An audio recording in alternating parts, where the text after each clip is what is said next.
எல்லா குழந்தைங்களுக்கும் பெரியவங்களுக்கும் ரொம்ப ஃபேவரட்டான சாக்லேட் புட்டிங்கோட ரெசிபி. அந்த அளவுக்கு சாஃப்டாகவும் நம்ம சாப்பிட்டுட்ருக்கப்போ உள்ளே போகிறது கூட தெரியாது. அந்த அளவுக்கு அவ்வளோ சாஃப்டாகவும் ரொம்ப டேஸ்ட்டாகவும் இருக்கும். வெறும் ஒரு 3 இன்க்ரீடியன்ட்ஸ் மட்டும் போதும் இது பண்ணி எடுக்கிறதுக்கு. கிட்டத்தட்ட இப்போ எல்லா வீட்லேயுமே நம்ம எல்லாருமே இந்த கொக்கோ பவுடர், அப்புறம் கார்ன்ஃப்ளவர், பால் எல்லாமே எப்பயுமே இருக்கும். நீங்கள் வந்து சீக்கிரமாக ஒரு டெசர்ட் பண்ணணுன்னு நினச்சிங்கன்னா அப்போயே இதை பண்ணிடலாம். இப்போது இதுக்காக ஃபர்ஸ்ட்டு நம்மளுக்கு 3 டேபிள் ஸ்பூன் அளவுக்கு கார்ன்ஃப்ளவர் வேணும். 3 டேபிள் ஸ்பூன் கண்டிப்பாக சேர்த்துக்கோங்க. இது வந்து ஒரு 3 பேர்கிட்ட நம்மளால் சாப்பிட முடியும் இந்த குவான்டிட்டி எடுத்திங்கன்னா. அடுத்ததாக 2 டேபிள் ஸ்பூன் அளவுக்கு கொக்கோ பவுடர் சேர்த்துக்கோங்க. கொக்கோ பவுடர் வந்து நம்ம வந்து ஃப்ளேவர் வந்து சாக்லேட் ஃப்ளேவர் வந்து உங்களுக்கு ஜாஸ்தி வேணும்னு நினச்சிங்கன்னா 2 டேபிள் ஸ்பூன் போட்டுக்கோங்க. இல்லை மீடியமான ஃப்ளேவர் போதும்னு நினச்சிங்கன்னா 1 டேபிள் ஸ்பூன் மட்டும் போட்டால் போதும். இப்போ இது ரெண்டையுமே மிக்ஸ் பண்ணி விட்டுட்டு ஒரு 1/4 கிளாஸ் அளவுக்கு பால் எடுத்துக்கோங்க. பால் இல்லாட்டி தண்ணி எதில் வேணால் நம்ம மிக்ஸ் பண்ணலாம். இப்போ நம்ம பால் வச்சு தான் இது பண்ண போகிறோம். அதனால் நம்ம பண்ண போகிற பால்லேருந்தே ஒரு 1/4 கிளாஸ் பால் எடுத்து இதை நல்லா எந்த கட்டியுமே இல்லாமல் நல்லா மிக்ஸ் பண்ணி எடுத்துக்கோங்க. அந்த கார்ன்ஃப்ளவரும் கொக்கோ பவுடரும் எல்லாமே பாலில் வந்து நல்லா மிக்ஸ் ஆகி வந்துடணும்.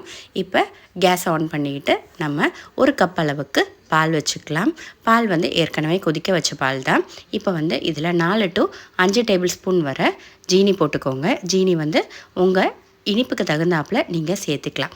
இப்போ இந்த ஜீனி எல்லாமே நல்லா கரைஞ்சி வந்துக்கட்டும்.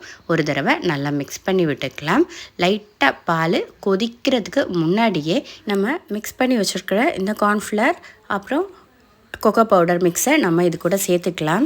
இப்போ லைட்டாக இதை நம்ம அப்படியே மெதுவாக ஏதாச்சும் ஒரு கரண்டியோ இல்லாட்டி இந்த மாதிரி ஒரு ஸ்பேச்சுலாக வச்சு நம்ம அப்படியே மிக்ஸ் பண்ணி விட்டுக்கலாம். இப்போ ஃபுல்லாமே அதை வந்து ஃபுல்லாக அது இந்த பாத்திரத்துல எல்லாம் ஒட்டி இருக்கும். ஃபுல்லாமே எல்லாத்தையுமே எடுத்து விட்டுருங்க. இப்போ மெதுவாக இந்த மாதிரி ஒரு மீடியம் ஃப்ளேமில் வச்சுட்டு மிக்ஸ் பண்ணிகிட்டே இருந்தீங்கன்னா இதுக்கு வந்து ரொம்ப நேரம்லாம் எடுக்காது. சீக்கிரமாகவே நம்ம கார்ன்ஃப்ளவர் போட்டிருக்கிறதுனால சீக்கிரமாகவே உங்களுக்கு வந்து நல்ல திக்கான கன்சிஸ்டன்சிக்கு வந்துடும். ஒரு கூடி போனால் ஒரு 3-4 நிமிஷம் அவ்வளோதான் எடுக்கும். இப்போ பார்த்திங்கன்னா இந்த மாதிரி பபிள்ஸ் வரும். அப்போ பார்த்து பண்ணுங்கள், இல்லாட்டி மேலே வந்து தெரிச்சிரும்.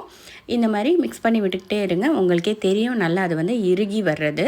இறுகி வரப்போ வந்து நம்ம வந்து ஃப்ளேமை ஆஃப் பண்ணிடலாம். ஆஃப் பண்ணி கீழே வச்சுட்டும் ஒரு 2 நிமிஷத்துக்கு ஒரு தடவை இப்படி மிக்ஸ் பண்ணி விட்டுக்கோங்க மெதுவாக. இப்போ பார்த்திங்கன்னா கரெக்டாக ரெடியாகி வந்துடுச்சு. அவ்வளோதான், நான் ஃப்ளேமை வந்து ஆஃப் பண்ணிட்டேன். இப்போ இது வந்து ஓரளவுக்கு நம்ம வந்து அந்த சூடுத்தன்மை வந்து போய்க்கட்டும். போனதுக்கப்புறமேட்டு ரொம்ப போயிட வேணாம், இல்லாட்டி இந்த பாத்திரத்துலேயே இருந்து அப்படியே செட் ஆகிரும். ஒரு அளவுக்கு சூடு இருக்கிறப்போ நீங்கள் வந்து கிளாஸ் பவுலோ இல்லாட்டி ஸ்டீல் பவுலோ எதுலனாலும், நம்மளுக்கு கிளாஸ் பவுல் எடுத்திங்கன்னா நல்லா கொஞ்சம் கெட்டியான, ஏன்னா சூடாக ஊற்றுறோம், அது வந்து கிளாஸ் வந்து பிரேக் ஆகிறதுக்கு சான்ஸ் இருக்குது. அந்த மாதிரி எனக்கு ஒரு தடவை போயிருக்கு, அதனால தான் சொல்கிறேன். அதை வந்து பார்த்துக்கோங்க. இந்த மாதிரி செட் பண்ணி வச்சுக்கலாம். இல்லாட்டி அந்த பாத்திரத்துலேயே இருந்து அப்படியே செட் ஆகி போயிடும். இப்போ வந்து ஃபுல்லாக ஊற்றிக்கோங்க. ஃபுல்லாக ஊற்றிட்டு 2 தடவை அப்படியே டேப் பண்ணி விட்டுக்கோங்க. அடியில் வந்து ஏதாச்சும் ஏர் பபிள்ஸ் இருந்துச்சுன்னா உங்களுக்கு வந்து அது போயிடும். இப்போ இதை வந்து நம்ம ரூம் டெம்பரேச்சர்லேயே வச்சு இதை வந்து நல்லா அது வந்து ஆறுனதுக்கு அப்புறமேட்டு மட்டும்தான் ஃப்ரிட்ஜ்குள்ளே எடுத்து வைக்கணும். ஏன்னா உங்களுக்கு வந்து ஒரு 1/2 மணி நேரம் கிட்ட இருந்துச்சுனாலே உங்களுக்கு வந்து அது ஃபுல்லாக கம்ப்ளீட்டாக கூலாகி வந்துடும். இந்த கூல் ஆகிறதுக்கு முன்னாடி ஃபாயில் பேப்பரோ இல்லை பாத்திரமோ எதையுமே வச்சு மூடி வச்சிட வேணாம். இல்லாட்டி அது வந்து அந்த சூடுபட்டு அது வந்து உங்களுக்கு அந்த தண்ணி வந்துடும். அதனால் அதை பார்த்துக்கோங்க. இப்போ வந்து இதை நம்ம ஃப்ரிட்ஜில் வச்சு ஒரு 1/2 மணி நேரம் வச்சு செட் பண்ணி எடுத்தாச்சு. டோட்டலாக 1 மணி நேரம், வெளியிலேருந்து ஒரு 1/2 மணி நேரம் கூலானதுக்கு அப்புறமேட்டு ஃப்ரிட்ஜில் வச்சு ஒரு 1/2 மணி நேரம், 1 மணி நேரத்தில் வந்து இது வந்து கரெக்டாக நம்ம ரெடியாகி வந்துருச்சு. பாருங்கள், அவ்வளோ சூப்பராக நல்லா ஃப்ளஃபியாக அவ்வளோ சாஃப்டாக சூப்பராக டேஸ்ட்டுமே செமையாக இருந்துச்சு. கண்டிப்பாக எல்லோரும் ட்ரை பண்ணி பாருங்கள். இப்போ நம்ம இதுக்கு மேலே ஒரு கார்னிஷிங்காக கொஞ்சமாக கொக்கோ பவுடரை இந்த மாதிரி ஒரு சீவரில் போட்டு லைட்டாக அந்த மாதிரி ஸ்ப்ரெட் பண்ணி விட்டுக்கோங்க. அப்போ வந்து பார்க்கவும் அழகாக இருக்கும், சாப்பிட்றதுக்கும் சூப்பராக இருக்கும். சாக்லேட் ஃப்ளேவர் பிடிக்கிற எல்லாருமே இது ஒரு தடவையாச்சும் கண்டிப்பாக ட்ரை பண்ணி பாருங்கள். சும்மா சொல்லலை, அவ்வளோ அருமையாக இருந்துச்சு. டேஸ்ட்டு ஐஸ்கிரீம் சாப்பிட்ற மாதிரியே, நம்ம சாக்லேட் ஐஸ்கிரீம் சாப்பிட்றப்போ நம்மளுக்கு எந்த ஒரு ஃபீல் இருக்கும் அதே மாதிரியே இருந்துச்சு. கண்டிப்பாக ட்ரை பண்ணி பாருங்கள். இப்போ கொஞ்சம் சாக்கோ சிப் நான் இப்போ வீடியோக்காக பார்க்க அழகாக இருக்கணுங்கிறதுக்காக போடுறேன். அது அவசியம்லாம் கிடையாது.